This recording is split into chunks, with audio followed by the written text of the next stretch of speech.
नमस्कार दोस्तों, मैं विजय सिंह सेंगर त्रिवेणी करियर क्लासेस के यूट्यूब चैनल पर आप सभी लोगों का स्वागत करता हूं। कैसे हैं दोस्तों? उम्मीद है बेहतर होंगे और आपकी तैयारी भी एक बेहतर स्तर पर चल रही होगी।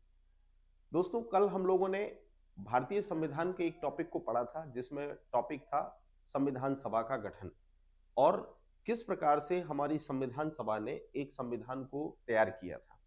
कल हमने समझा था कि संविधान को लिखने में लगभग 2 वर्ष 11 माह और 18 दिन का समय लगा था, जो लगभग 3 साल के आसपास माना जाता है।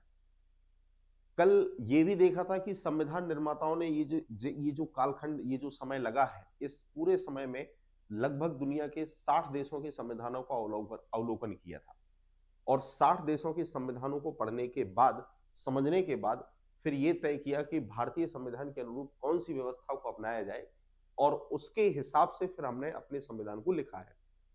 तो हमारे लिए एक टॉपिक यहां तैयार होता है, संविधान के स्रोत, सोर्सेस ऑफ इंडियन कॉन्स्टिट्यूशन।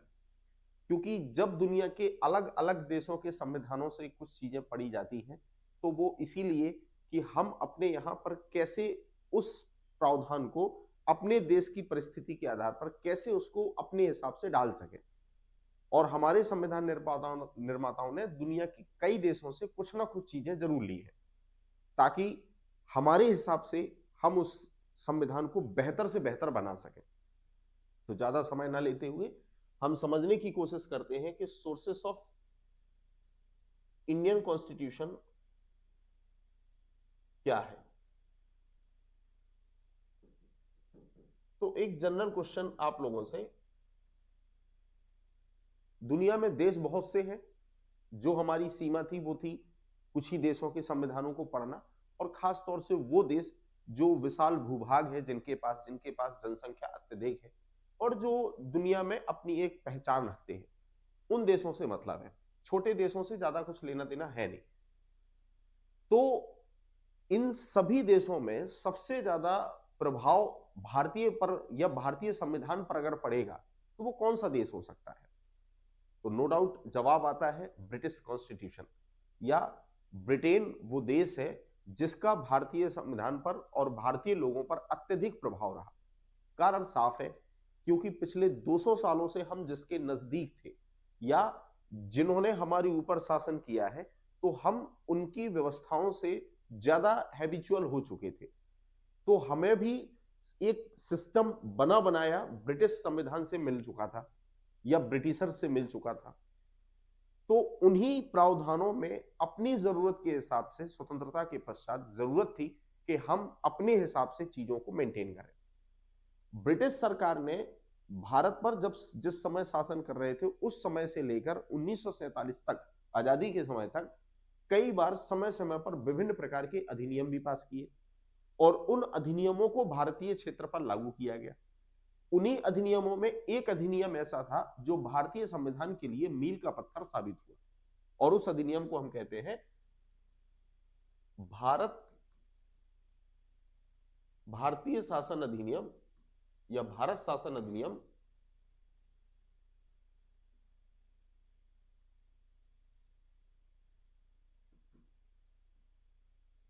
1935। 1935 में यह अधिनियम आया था जिसको गवर्नमेंट ऑफ इंडिया एक्ट 1935 कहा जाता है।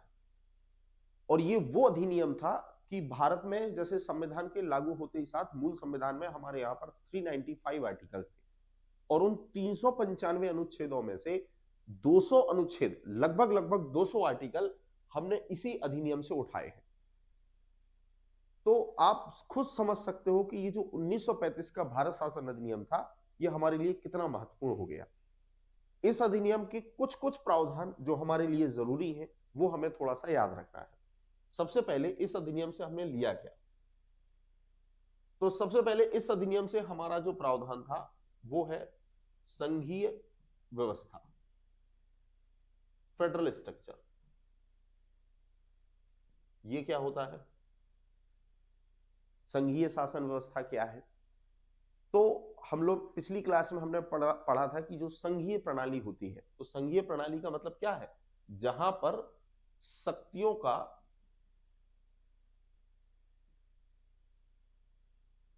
बंटवारा कर दिया जाए, जहां पर पावर्स को डिस्ट्रीब्यूट कर दिया जाए। किस किस के बीच? तो जो भी शासन की इकाइयां हैं, और जनरली शासन की दो इकाइयां हैं, एक है केंद्र और दूसरी तरफ है राज्य। तो संघीय शासन प्रणाली का मतलब है हमने केंद्र और राज्यों के बीच में शक्तियों का विभाजन कर दिया है, और यह संविधान क्लियर करता है कि किन किन प्रावधानों पर केंद्र और केंद्र की सरकार अपना कानून चलाएगी, अपने प्रावधानों को लागू करेगी, और किन किन मुद्दों पर, किन किन विषयों पर उस राज्य की सरकार व्यवस्था को चलाएगी, राज्य सरकार उस पर कानून बनाएगी। और जिन देशों में केंद्र और राज्यों के बीच में विभाजन कर दिया जाए शक्तियों का, उस व्यवस्था को, उस प्रणाली को संघीय प्रणाली कहते हैं। जबकि ब्रिटेन जो है वो एकात्मक शासन प्रणाली का उदाहरण है। ब्रिटिश कॉन्स्टिट्यूशन में एक ही सरकार है, जहां पर राज्य सरकार का कोई प्रावधान नहीं, तो वहां पर सारी शक्तियां केंद्र के अधीन है। पर वहां ऐसा, और जबकि हमने अधिकतर प्रावधान ब्रिटिशर से लिए हैं, और ब्रिटिश शासन ने ही, ब्रिटिश सरकार ने ही जिस समय भारत पर शासन चल रहा था, उस समय उन्होंने 1935 में अधिनियम लागू किया, और उस अधिनियम के तहत यह प्रावधान कर दिया 1935 में ही भारत में, कि भारत में संघीय प्रणाली होगी। अर्थात इस अधिनियम के तहत भारत में प्रांतों को स्वायत्तता दे दी गई थी, और केंद्र में सारी शक्तियां, केंद्र की जो शक्तियां थी वो वायसराय के हाथ में थी। तो वो जो 1935 में भारत शासन अधिनियम के तहत संघीय व्यवस्था लागू हो चुकी थी, वही व्यवस्था आजादी के बाद भी आज भी हमारे यहां पर लागू है, और हमारे संविधान का हिस्सा बनी, जो 1935 के अधिनियम से स्थापित हो चुका था। भारत में संघीय प्रणाली है, पर यह संघीय प्रणाली अमेरिका की देन नहीं है। यह संघीय प्रणाली हमारे यहां पर 1935 में पहले से स्थापित थी, और उसी को हमने ज्यों का त्यों लागू कर दिया। तो संघीय शासन प्रणाली कहां से आया है? तो यह भारत शासन अधिनियम 1935 से आया है। अब चूंकि संघीय प्रणाली है, तो फिर तय करना पड़ेगा कि कौन से विषय होंगे जिस पर केंद्र सरकार कानून बनाएगी, और कौन से विषय होंगे जिस पर राज्य सरकार कानून बनाएगी।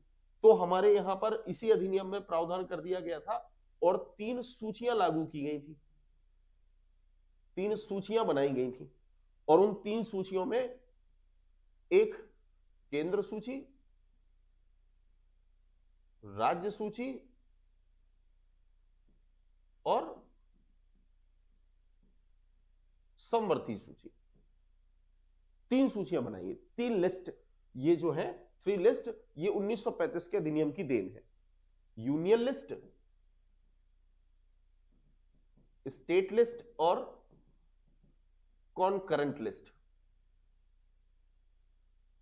और इन तीनों अनुसूचियों में अलग अलग सब्जेक्ट डिफाइन किए गए कि जो विषय केंद्र सूची के होंगे उन विषयों पर केंद्र सरकार कानून बनाएगी, राज्य सूची में दिए गए विषयों पर राज्य सरकार कानून बनाएगी, और कॉन्करेंट विषयों पर कानून बनाने का अधिकार भारत में केंद्र और राज्य दोनों को है। क्यों है, कैसा है, वो अपन बाद में डिस्कस करेंगे। तो 3 सूचियां कहां से आई है? भारत शासन अधिनियम से। दूसरा, इसी अधिनियम से प्रावधान लिया गया राज्यपाल का पद, द ऑफिस ऑफ गवर्नर। जब चूंकि राज्यों में स्वायत्तता दे दी गई थी, तो फिर जरूरी था कि हर स्टेट में अपना एक रिप्रेजेंटेटर होना चाहिए जो वायसराय को रिप्रेजेंट करे, और इसीलिए व्यवस्था की गई कि हर राज्य में एक रिप्रेजेंटेटर के रूप में गवर्नर को अपॉइंट किया गया। तो राज्यपाल का पद ये 1935 में ही डिफाइन हो चुका था, बना दिया गया था, और ये 1935 के अधिनियम से लाया गया। इसी समय हमारे यहां पर न्यायपालिका का स्ट्रक्चर डिजाइन कर दिया गया था। आज की डेट में हम जिस न्यायपालिका को जानते हैं तो समझते हैं कि इंटीग्रेटेड जुडिशरी सिस्टम में टॉप पर है सुप्रीम कोर्ट, स्टेट लेवल पर है हाई कोर्ट, और हाई कोर्ट के नीचे जो कोर्ट है उन्हें हम बोलते हैं सबऑर्डिनेट कोर्ट्स, उच्चतम न्यायालय, उच्च न्यायालय और अधीनस्थ न्यायालय। तो ये जो 3 स्टेज पर ये जो जुडिशरी सिस्टम को डिफाइन किया गया है, ये 1935 में हमारे यहां पर बन चुकी थी, बट नाम अलग थे। जैसे कि सुप्रीम कोर्ट जो आज नाम है, वो पहले फेडरल कोर्ट कहलाता था, और फेडरल कोर्ट के अंडर में काम कर रहे थे हाई कोर्ट्स और हाई कोर्ट्स के अंडर में काम हो रहा था सबऑर्डिनेट कोर्ट्स का। तो जो स्ट्रक्चर 1935 में था वही स्ट्रक्चर आज भी जारी है। तो ये जो न्यायपालिका का वर्तमान स्ट्रक्चर है ये 1935 के अधिनियम की देन है। इसी समय भारत में लोक सेवा आयोग का गठन हो चुका था, पब्लिक सर्विस कमीशन। तो पब्लिक सर्विस कमीशन जो आईसीएस या यूपीएससी, एसएससी, एमपीपीएससी की जो एग्जाम करवाने वाला लोक सेवा आयोग है 1935 में आ गया था यूपीएससी। तो संघ लोक सेवा आयोग जिसे बोलते थे तो वो बन चुका था। तो ये वो प्रोविजंस हैं जो 1935 के भारत शासन अधिनियम से लिए गए, जो हमारे संविधान का आज हिस्सा है। थोड़ा सा याद रखिएगा, कई बार क्वेश्चन यहां से वन लाइन फैक्ट में पूछे जाते हैं सब। इसके बाद दूसरा जो प्रभाव पड़ा वो है ब्रिटेन का संविधान या ब्रिटिश कॉन्स्टिट्यूशन। हमने इस देश से क्या लिया है? सबसे महत्वपूर्ण इस देश से हमने जो लिया वो है संसदीय व्यवस्था, पार्लियामेंट्री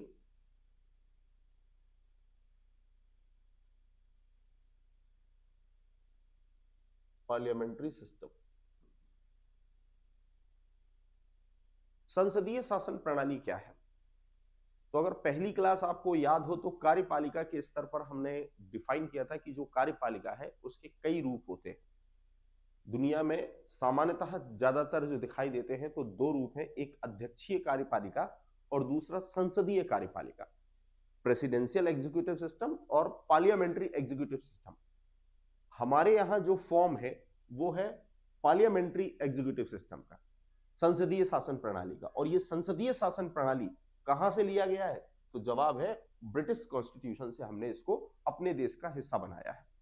होता क्या है, थोड़ा सा रिकॉल करो, होता क्या है? तो पार्लियामेंट्री सिस्टम में जो कार्यपालिका के जो लोग होंगे, जितने भी एग्जीक्यूटिव मेंबर होंगे, पॉलिटिकल एग्जीक्यूटिव मेंबर, उन लोगों का चयन कहीं बाहर से नहीं बल्कि विधायिका में से ही चुने जाते हैं। अर्थात विधायिका में जिस राजनीतिक दल के पास मेजॉरिटी होगी, जिस राजनीतिक दल को बहुमत प्राप्त होगा, उस राजनीतिक दल के कुछ लोग कार्यपालिका का हिस्सा बनते हैं। और जब विधायिका में से ही कार्यपालिका का गठन होता है तो कार्यपालिका की रिस्पॉन्सिबिलिटी विधायिका के प्रति होती है।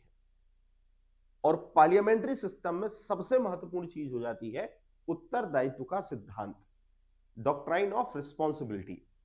ये पार्लियामेंट्री सिस्टम है। और जबकि प्रेसिडेंशियल सिस्टम में क्या था, कार्यपालिका अलग और विधायिका अलग, दोनों सेपरेट सेपरेट होती थी। वहां सेपरेशन का सिद्धांत काम करता है, पृथक्करण का सिद्धांत। जो कार्यपालिका का मेंबर है वो विधायिका का नहीं हो सकता, जो विधायिका का है वो कार्यपालिका का नहीं होगा। पर पार्लियामेंट्री सिस्टम में विधायिका के जिस दल के पास में मेजॉरिटी होगी, वही दल के कुछ लोग कार्यपालिका का हिस्सा कहलाते हैं। और जब विधायिका से ही कार्यपालिका बनी है तो आप जो भी कार्य करेंगे, जो भी निर्णय लेंगे, उसकी जवाबदेहिता विधायिका के प्रति होती है। ये पार्लियामेंट्री फॉर्म है। और ये पार्लियामेंट्री सिस्टम हमने कहां से लिया है? तो ब्रिटिश कॉन्स्टिट्यूशन से अपने संविधान में लिया गया है। दूसरा, इसी से हमने मंत्रिमंडल सिस्टम लिया है, कैबिनेट सिस्टम, मंत्रिमंडल व्यवस्था। और कैबिनेट सिस्टम में जहां पर शक्तियां, एग्जीक्यूटिव पावर किसके हाथ में होंगी? मंत्रिमंडल के हाथ में। यहां पर जो हेड ऑफ द स्टेट है, तो हेड ऑफ द स्टेट का, एक मिनट, तो जो हेड ऑफ द स्टेट है, राज्य प्रमुख है,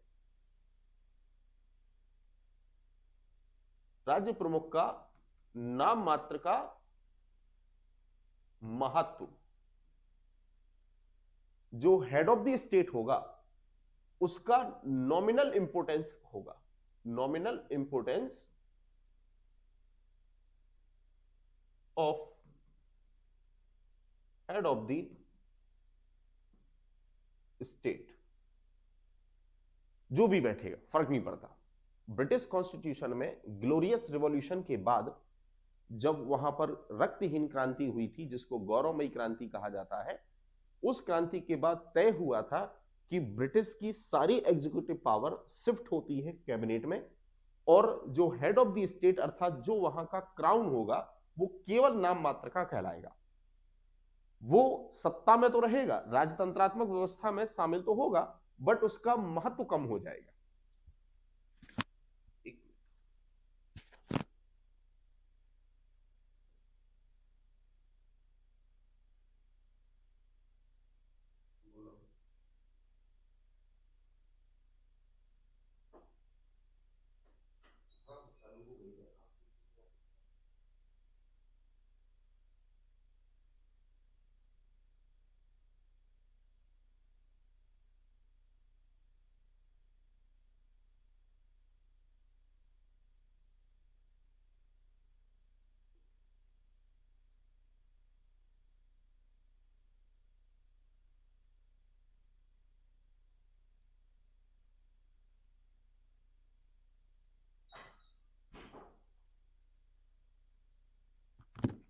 तो जो ब्रिटेन का क्राउन है वो केवल नाम मात्र का है, उसके पास ज्यादा, केवल वो हेड ऑफ द स्टेट तो है, बट उसके पास जो सारी शक्तियां थी वो सारी शक्तियां शिफ्ट हो जाती हैं मंत्रिमंडल के पास, प्रधानमंत्री के पास।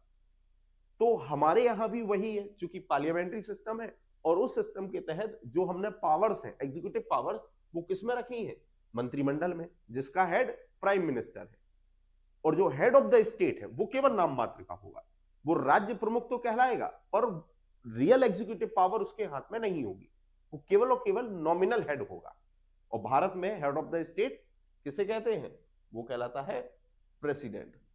तो भारत में जो राष्ट्रपति है, प्रेसिडेंट है, वो केवल नाम मात्र का प्रमुख है। और नाम मात्र का प्रमुख हमने कहां से, किस तरीके से बनाया दिया? जैसे ब्रिटेन में क्राउन है, ठीक। फिर इसके बाद सिंगल सिटीजनशिप,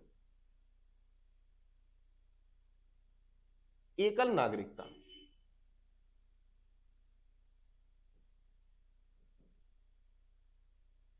सिंगल सिटीजनशिप का प्रोविजंस। अब देखिए, फेडरल सिस्टम है, दुनिया के जितने भी आप फेडरल सिस्टम को पढ़ेंगे उन सभी देशों में नागरिकता के प्रावधान दोहरे होते हैं, क्योंकि जब पावर्स को हमने सेंट्रल और स्टेट के बीच में डिफाइन कर रखा है, तो हर एक केंद्र और राज्य के बीच में संविधान भी दो होते हैं, नागरिकता भी दो होती है, विधायिका के भी दो स्तर होते हैं, कार्यपालिका के भी दो स्तर होते हैं। हर एक चीज दो हिस्सों में बटी होती है, केंद्र की अलग और राज्य की अलग। भारत में संघीय शासन प्रणाली तो है, बट उसके बावजूद हमने नागरिकता का जो प्रावधान रखा है वो सिंगल सिटीजनशिप का रखा है। क्यों रखा है? तो जब भाग 2 नागरिकता पढ़ी जाएगी उस समय हम इसको डिस्कस करेंगे। तो भारत में एकल नागरिकता का प्रावधान है जो ब्रिटिश कॉन्स्टिट्यूशन से लिया गया है। फिर इसके बाद पार्लियामेंट्री प्रिविलेजेस।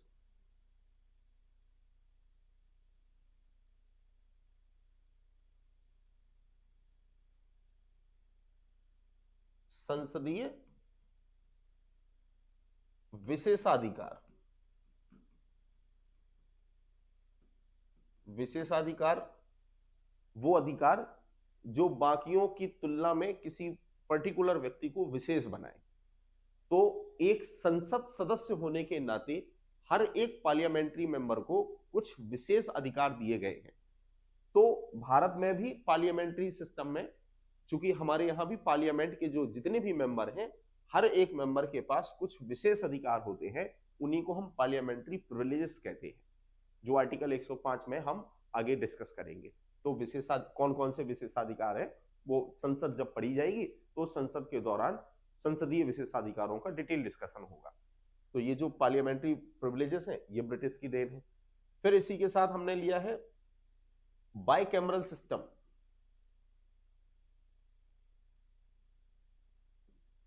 अर्थात द्विसदनीय व्यवस्था।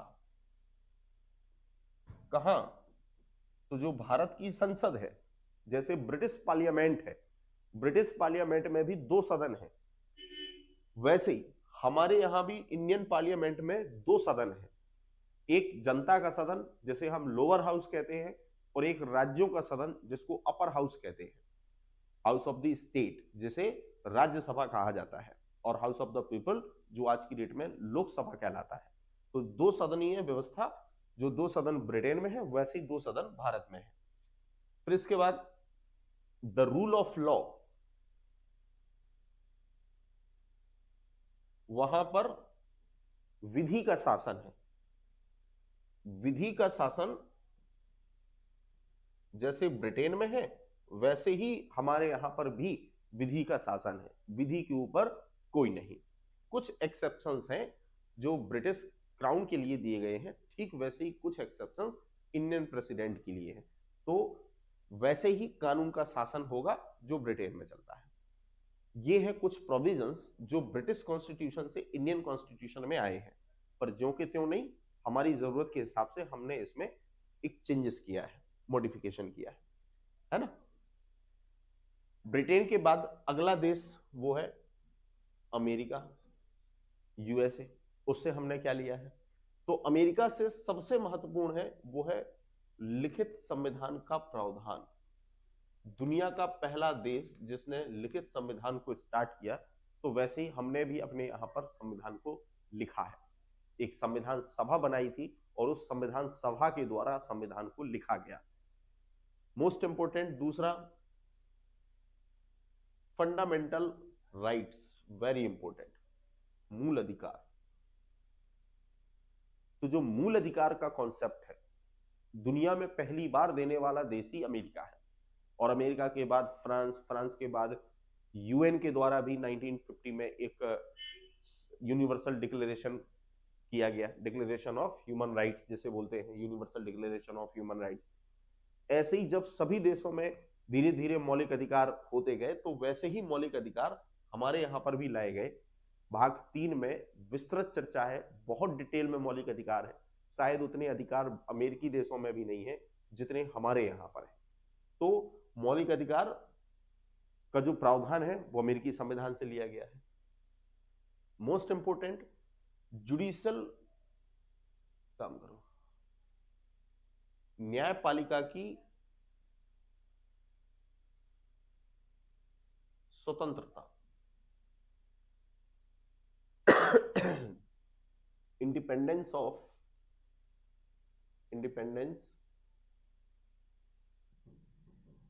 Of judiciary.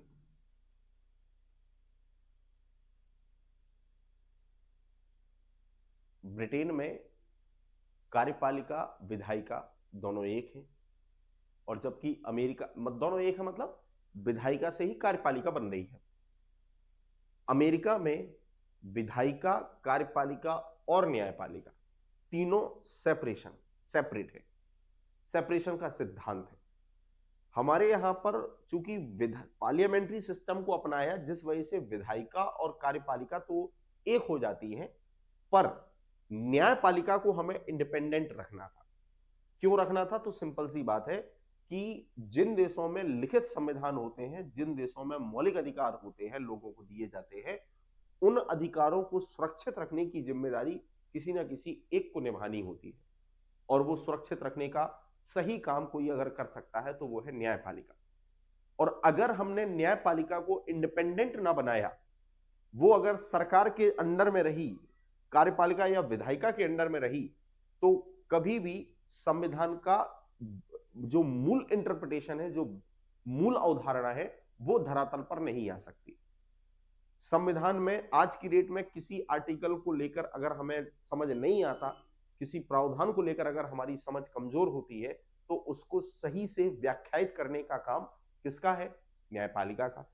और अगर न्यायपालिका ही सरकार के दबाव में है, तो फिर वो कैसे सही उसकी व्याख्या करे, कैसे हमारे अधिकारों को सुरक्षित रखे। तो इसलिए जरूरी था कि न्यायपालिका इंडिपेंडेंट हो, और न्यायपालिका को इंडिपेंडेंस बनाए रखने का जो प्रावधान है वो हमने अमेरिकी संविधान से, जो अमेरिकी संविधान से लिया है। न्यायपालिका और बेहतर कार्य करे तो एक कॉन्सेप्ट है डॉक्ट्राइन ऑफ जुडिशियल रिव्यू, अर्थात न्यायिक पुनर्विलोकन का सिद्धांत।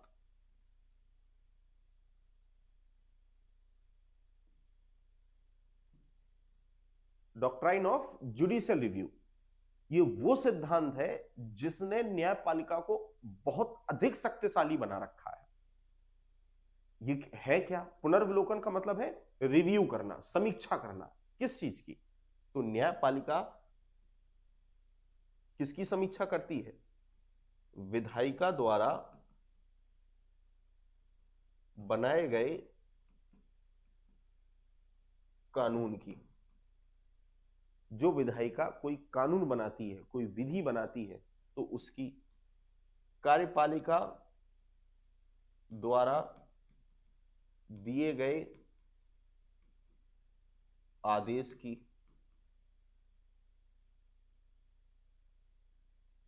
कार्यपालिका और विधायिका द्वारा बनाए गए किसी नियम की, किसी विनियम की, इनकी कोई भी लॉ हो, कोई भी ऑर्डर हो, कोई भी रूल्स हो, कोई भी रेगुलेशंस हो, इन सभी का रिव्यू करने की जिम्मेदारी न्यायपालिका की है। अर्थात विधायिका ने अगर कोई विधि बनाई, कोई कानून बनाया, तो वह कानून संविधान सम्मत है या नहीं, इसको चेक करने की जिम्मेदारी न्यायपालिका की होती है और उसको यह अधिकार है कि वह उसकी वैधता को चेक करे। सरकार अगर कोई आदेश देती है तो वह आदेश संविधान के विरुद्ध ना हो, इसलिए यह न्यायिक पुनर्विलोकन का सिद्धांत है। और अगर कोई आदेश संविधान के विरुद्ध होता है तो न्यायपालिका की जिम्मेदारी है कि उस आदेश को इनवैलिड डिक्लेयर करे और सरकार का वह आदेश पलट जाएगा। अगर कोई नियम बनता है, कोई विनियम बनता है या कुछ भी होता है जो संविधान के विरुद्ध बस हो, तो उन सभी की वैधता को चेक करना न्यायपालिका का कार्य होता है और ये उसको न्यायिक पुनर्विलोकन के सिद्धांत से शक्ति मिलती है। बहुत इंपॉर्टेंट है, याद रखें। जुडिशियल रिव्यू का जो कॉन्सेप्ट है वो कहां से है? तो वो अमेरिकी संविधान से लिया गया है। फिर इसके बाद राष्ट्रपति पर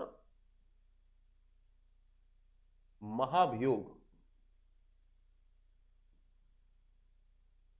इम्पीचमेंट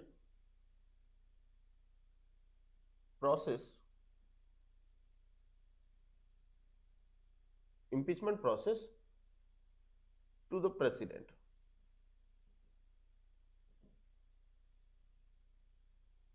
राष्ट्रपति पर महाभियोग की प्रक्रिया कि राष्ट्रपति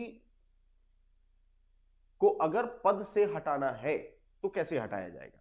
तो राष्ट्रपति को पद से हटाने का जो आधार है वो महाभियोग कहलाता है, इंपीचमेंट कहलाता है। और ये इंपीचमेंट का जो प्रावधान है वो हमने लिया है अमेरिकी संविधान से।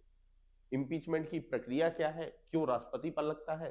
तो जब प्रेसिडेंट पढ़ेंगे तो आर्टिकल 61 में इसका डिस्क्रिप्शन है, 61 में डिटेल इसको डिफाइन किया गया है, उस समय चर्चा करेंगे इस पर। इसके बाद एक पद है उपराष्ट्रपति का, तो उपराष्ट्रपति का पद भी हमने अमेरिकी संविधान से लिया है, the office of vice president. और सुप्रीम कोर्ट और हाई कोर्ट के जजेस को अगर पद से हटाना है तो वो प्रक्रिया भी अमेरिकी संविधान से ली गई है। The removal procedure of supreme court and high court जजेस, सुप्रीम कोर्ट और हाई कोर्ट जजेस को पद से हटाने की प्रक्रिया अमेरिकी संविधान से ली गई है। इनको भी एक अलग प्रक्रिया से हटाया जाता है, तो उस प्रक्रिया को क्या बोलते हैं और वह प्रक्रिया क्या है, तो ये अपने बाद की क्लास का हिस्सा है। तो ये कुछ प्रावधान हैं जो अमेरिकी संविधान से लिए गए हैं। उम्मीद है थोड़ा बहुत समझ आया होगा और इसको दिमाग में जरूर रखिएगा क्योंकि क्वेश्चन जरूर बनते हैं। नेक्स्ट हमने भारत शासन अधिनियम पढ़ा, ब्रिटिश कॉन्स्टिट्यूशन पढ़ा और अमेरिकी संविधान पढ़ा। अगला आयरिश कॉन्स्टिट्यूशन, आयरलैंड के संविधान से हमने क्या लिया है? तो आयरलैंड के संविधान से मोस्ट इंपोर्टेंट है चीज है वो है directive principles of state policy, राज्य की नीति के निर्देशक तत्व, directive principles of state policy, जो भाग 4 में व्यवस्थित धूमधाम से पढ़ा जाएगा, डिटेल डिस्कशन क्या होते हैं। तो राज्य जब कभी भी अपने यहाँ पॉलिसी बनाए तो उसके लिए कुछ सिद्धांत दिए गए हैं, कुछ तत्व दिए गए हैं जिनको ध्यान में रखकर राज्य को पॉलिसी मेकिंग करनी है। तो ये आयरिश कॉन्स्टिट्यूशन से है। दूसरा, आयरलैंड में और हमने क्या लिया है यहां से, तो राज्य सभा में सदस्यों का नामांकन, nomination of members in the Rajya Sabha. अगर राज्यसभा में सदस्य, कुछ राज्यसभा में सदस्यों को नॉमिनेट किया जाता है, आपको याद होगा कि राष्ट्रपति के द्वारा राज्यसभा में 12 सदस्यों को मनोनीत किया जाता है और ये 12 सदस्य अलग अलग क्षेत्र से चुने जाते हैं। तो ये जो 12 सदस्यों को जो मनोनीत करने की जो प्रक्रिया है, ये हमने आयरिश कॉन्स्टिट्यूशन से ली है।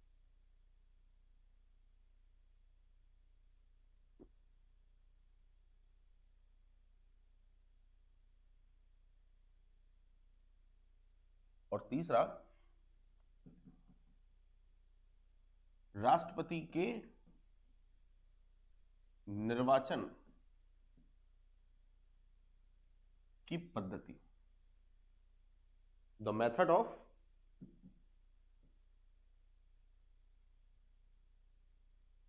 प्रेसिडेंट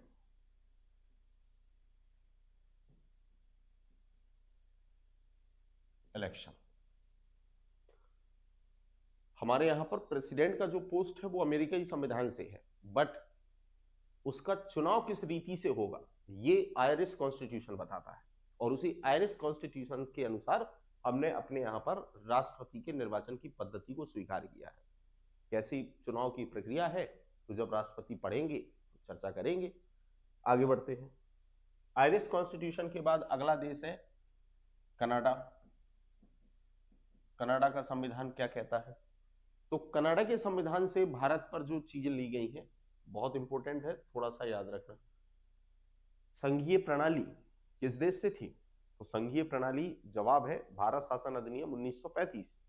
पर हमारे यहां पर संघीय प्रणाली का जो वर्तमान रूप है वो है सशक्त केंद्र के साथ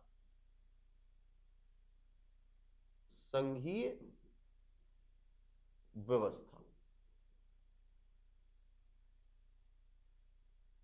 federal system with the powerful centre. हमारे यहां पर संघीय प्रणाली है तो, पर वो अमेरिकी जैसी या 1935 जैसी नहीं है। इसमें केंद्र को पावरफुल ज्यादा किया गया है और राज्यों को थोड़ा शक्तियां कम दी गई है। और ये ठीक इसी प्रकार से है जैसे कि कनाडा का संविधान है। कनाडा के संविधान में राज्यों को कम और केंद्र को पावर ज्यादा किया गया है, ज्यादा दिया गया है। वैसे ही हमारे संविधान निर्माता चाहते थे कि केंद्र थोड़ा पावर में रहना चाहिए, केंद्र के पास शक्तियां ज्यादा हो, और इसीलिए हमने संघीय प्रणाली को तो अपनाया, पर उस संघीय प्रणाली में केंद्र को मजबूत किया और केंद्र को पावरफुल बनाया। जब संविधान पढ़ा जाएगा तो उसमें कई ऐसे प्रोविजंस दिखेंगे जिसमें आपको पता लगेगा कि वाकई जो राज्य हैं वो तो किसी काम के है ही नहीं।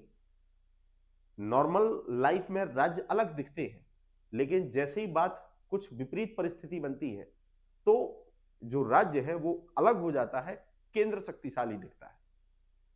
कैसे, अभी आगे पढ़ेंगे। तो सशक्त केंद्र के साथ संघीय व्यवस्था भारत में कनाडा की देन है। अब केंद्र को पावरफुल बनाना है तो कैसे कैसे पावरफुल दिखेगा, देखिए। जैसे राज्यपाल की नियुक्ति केंद्र द्वारा होना, या ऐसे भी लिख सकते हो, लाइन थोड़ा सा डिस्टर्ब है। केंद्र द्वारा राज्यपाल की नियुक्ति,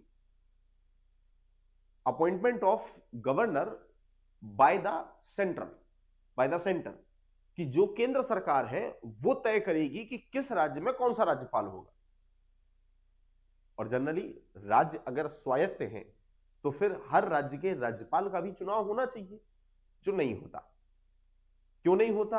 क्योंकि हर केंद्र सरकार जो भारत की है वो चाहती है कि हर राज्य में अपना एक प्रतिनिधि हो, ताकि हर राज्य की आंतरिक स्थिति का पता केंद्र को चलता रहे। और इसीलिए वो तभी मुमकिन है जब अपना एक रिप्रेजेंटेटर वहां हो, और वो रिप्रेजेंटेटर गवर्नर है। तो केंद्र द्वारा राज्यपाल की नियुक्ति किया जाना हर राज्य में, वो कनाडा के संविधान से लिया है, और इससे दिख रहा है कि वाकई में केंद्र पावर में है। अगला प्रावधान हमने पढ़ा कि संघीय व्यवस्था में विषयों का बंटवारा हो जाता है, और 3 प्रकार की सूचियां बनी, एक केंद्र, राज्य और कॉन्करेंट समवर्ती, 3 प्रकार की सूचियां बनाई। पर संघीय व्यवस्था वाले देशों में एक प्रावधान होता है कि मान लो जिस समय संविधान लिखा गया उस समय संविधान निर्माताओं की दूरदर्शिता जितनी थी, जितने विषय वो सोच सकते थे, वो विषय या तो केंद्र सूची का हिस्सा है, या राज्य का है, या समवर्ती का है। पर भविष्य में अगर कोई ऐसा विषय जिस पर कानून बनाना हो, और वो विषय न केंद्र का है, न राज्य का, न समवर्ती का, तो फिर उस पर कानून कौन बनाए? तो संघीय व्यवस्था वाले देशों में उस विषय को क्या बोलते हैं? उस विषय को बोलते हैं रेसिडुअल सब्जेक्ट, अवशिष्ट विषय। फिर से रिपीट करता हूं, अवशिष्ट विषय क्या है? ऐसा विषय जो न केंद्र सूची में है, न राज्य सूची में है, और ना ही समवर्ती सूची में, तो वो अवशिष्ट विषय कहलाएगा, रेसिडुअल सब्जेक्ट कहलाएगा। और उस विषय पर कानून बनाने का अधिकार संघीय व्यवस्था वाले देशों में राज्य को होता है। वहां पर केंद्र और राज्य बराबर पावरफुल होते हैं, जबकि राज्य ज्यादा पावर में होता है। ये भारत में चूंकि हमें राज्य पावर में नहीं बल्कि केंद्र को पावर में करना था, इसीलिए कनाडा के संविधान में व्यवस्था थी अवशिष्ट विषय पर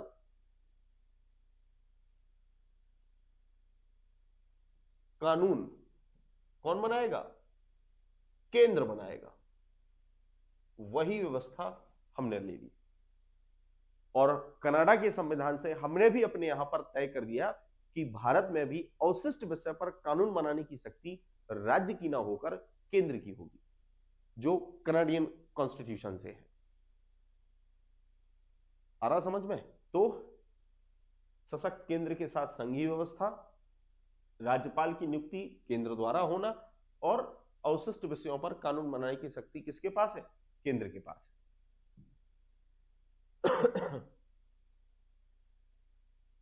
नेक्स्ट, कनाडा के बाद दक्षिण अफ्रीका का संविधान। साउथ अफ्रीका से हमने क्या लिया है? तो साउथ अफ्रीका से 2 प्रावधान है जो बहुत महत्वपूर्ण है। सबसे पहला, संविधान में संशोधन की प्रक्रिया, the procedure of amendment in the constitution, या कॉन्स्टिट्यूशन अमेंडमेंट प्रोसीजर। संविधान में किस प्रकार से संशोधन होगा, ये प्रावधान अफ्रीकी कॉन्स्टिट्यूशन से है, जिसको हम आर्टिकल 368 में डिस्कस करेंगे। आर्टिकल 368 एक संविधान संशोधन के प्रावधान के बारे में दिया गया है। तो संविधान में संशोधन का प्रावधान कैसे होगा, या संविधान में संशोधन किस तरीके से होगा, वो तरीका साउथ अफ्रीकी संविधान से लिया गया है। और इसमें एक प्रावधान और है, राज्यसभा के सदस्यों के निर्वाचन की पद्धति, the method of election of Rajya Sabha member. Rajya Sabha के जो सदस्य चुनकर आएंगे वो किस मेथड से चुनकर भेजे जाएंगे, वो अफ्रीकी संविधान से हमने लिया है। ठीक, दोनों प्रावधानों को याद रखना। फिर इसके बाद फ्रांस का संविधान। फ्रांस के संविधान से भी हमने कुछ लिया है, और इससे सबसे इंपॉर्टेंट चीज क्या है? वो है स्वतंत्रता, समानता और बंधुत्व का आदर्श, the ideal of equality, liberty and fraternity in the preamble. प्रस्तावना में हमारे ये 3 शब्द को मेंशन किया गया है और ये 3 शब्द स्वतंत्रता, समानता और जो बंधुत्व है, ये तीनों शब्द हमने फ्रेंच कॉन्स्टिट्यूशन से अपने संविधान में लिए हैं।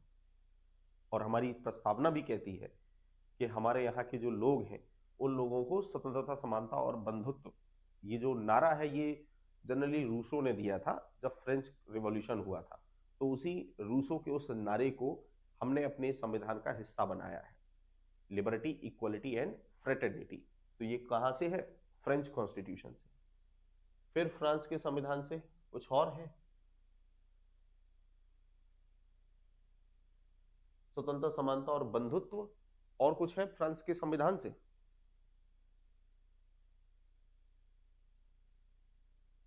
मोस्ट इंपोर्टेंट, रिपब्लिकन सिस्टम, गणतंत्रात्मक ढांचा। रिपब्लिकन सिस्टम ये क्या होता है? रिपब्लिकन सिस्टम क्या है? 2 शब्द है, एक डेमोक्रेसी और एक रिपब्लिकन, लोकतंत्र और गणतंत्र। क्या भारत में लोकतंत्र और गणतंत्र दोनों हैं? उम्मीद है ये तो कहोगे हाँ बिल्कुल है। बचपने से लेकर आज तक हर साल मनाते हो 26 जनवरी, जिसको हम रिपब्लिक डे के रूप में सेलिब्रेट करते हैं। पर उस रिपब्लिक डे का मीनिंग क्या है ये आप लोग कमेंट बॉक्स में जरूर बताएं। जो विद्यार्थी इस शब्द का अर्थ जानते हैं वो, उम्मीद है वो कमेंट बॉक्स में जरूर बताएंगे। और जिसको जो भी आप लोगों ने अभी तक समझा हो, आप इसको डिफाइन करें कि ये गणतंत्रीय व्यवस्था क्या है। आगे हम क्लास में इसको डिस्कस करेंगे जब प्रियम्बल पढ़ा जाएगा, जब संविधान की प्रस्तावना आएगी, तब उस समय इस शब्द को व्यवस्थित रूप से डिटेल में डिस्कस करेंगे। अभी आपको जितना भी नॉलेज हो आप यहां पर कमेंट बॉक्स में बताइएगा जरूर। तो फ्रेंच कॉन्स्टिट्यूशन से हमने 2 चीजें ली हैं, एक स्वतंत्रता, समानता और बंधुत्व का आदर्श और दूसरा रिपब्लिकन सिस्टम। फ्रांस के बाद अगला देश जर्मनी। तो जर्मनी का जो वाइमर गणतंत्र है उससे हमने क्या लिया है? तो जर्मनी कंट्री से जो सबसे महत्वपूर्ण चीज ली है वो है आपातकाल के दौरान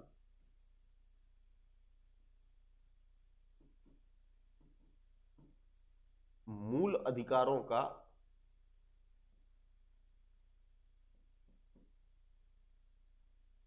स्थगन,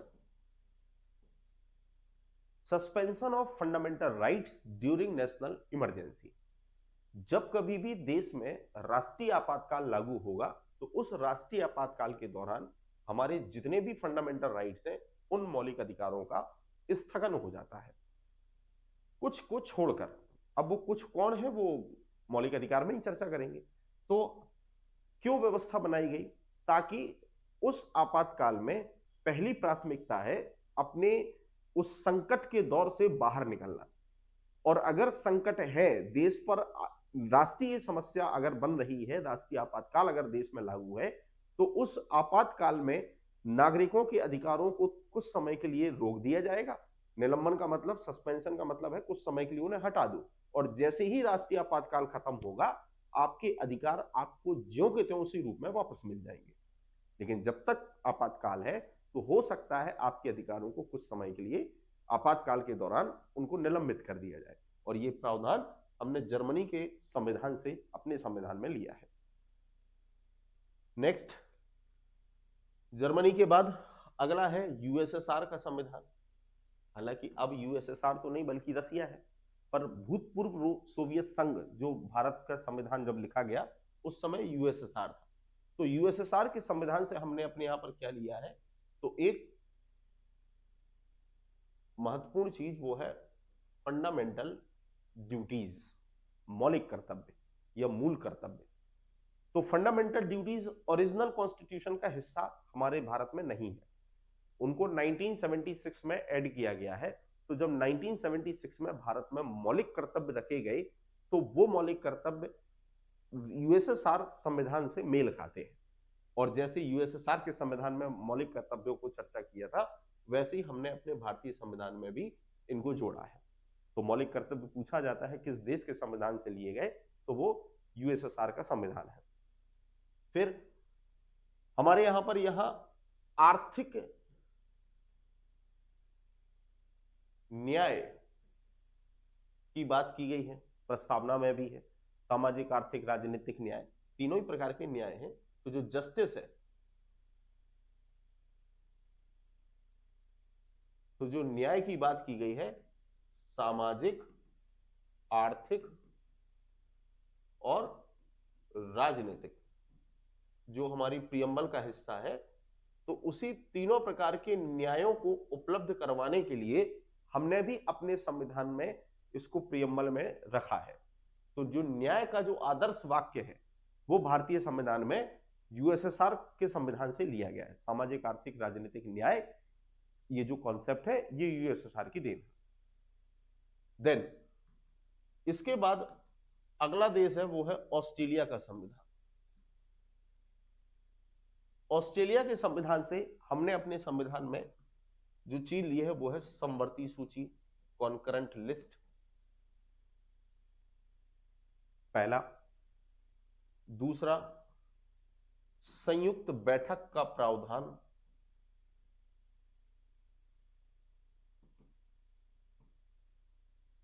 अब ये संयुक्त बैठक क्या है, तो बस एक लाइन में अभी याद रखना कि अगर किसी बिल को लेकर दो हाउसेस में डेडलॉक हो जाए, गतिरोध हो जाए, लोकसभा और राज्यसभा अगर किसी बिल को लेकर दोनों एक दूसरे के अगेंस्ट हो, वो बिल मतलब पास ना हो रहा हो, तब प्रावधान किया गया है कि राष्ट्रपति चाहे तो आर्टिकल 108 के तहत संयुक्त बैठक बुला सकता है। और ये जो संयुक्त बैठक का प्रोविजन है ये ऑस्ट्रेलियन कॉन्स्टिट्यूशन से हमने अपने संविधान में जोड़ा गया है। इसी से हमने एक और लिया है, freedom of trade and commerce, व्यापार एवं वाणिज्य की स्वतंत्रता। ये है कौन सा संविधान? ऑस्ट्रेलिया का संविधान। फटाफट रिवाइज करें किस किस से हो गया। भारतीय स्वतंत्रता अधिनियम 1935 पहला, दूसरा ब्रिटिश कॉन्स्टिट्यूशन, तीसरा अमेरिकी संविधान, चौथा आयरलैंड का संविधान, पांचवा कनाडा का संविधान, छठवां कनाडा के बाद ब्रिटिश फ्रेंच कॉन्स्टिट्यूशन, फिर इसके बाद अफ्रीका का संविधान, यूएसएसआर का संविधान, ऑस्ट्रेलिया का संविधान, और एक आखिरी चीज अगर और करना हो तो आप कर सकते हैं, वो है जापान का संविधान। और जापान से हमने जो मोस्ट इंपोर्टेंट चीज है वो है विधि द्वारा स्थापित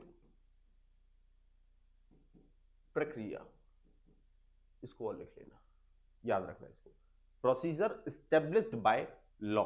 आर्टिकल 14 जब पढ़ा जाएगा उस समय इस प्रोविजन की चर्चा करेंगे।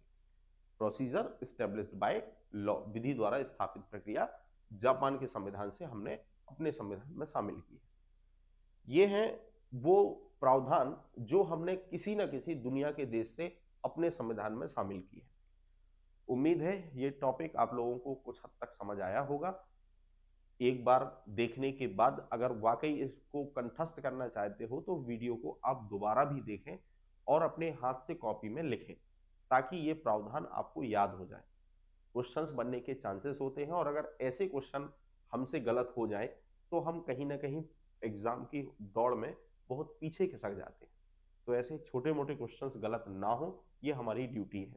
तैयारी अगर हम करें तो व्यवस्थित रूप से फाइनल हर एक छोटी से छोटी चीज को कंप्लीट करते चलें। चलिए आज की क्लास को यहीं रोकते हैं। Thank you.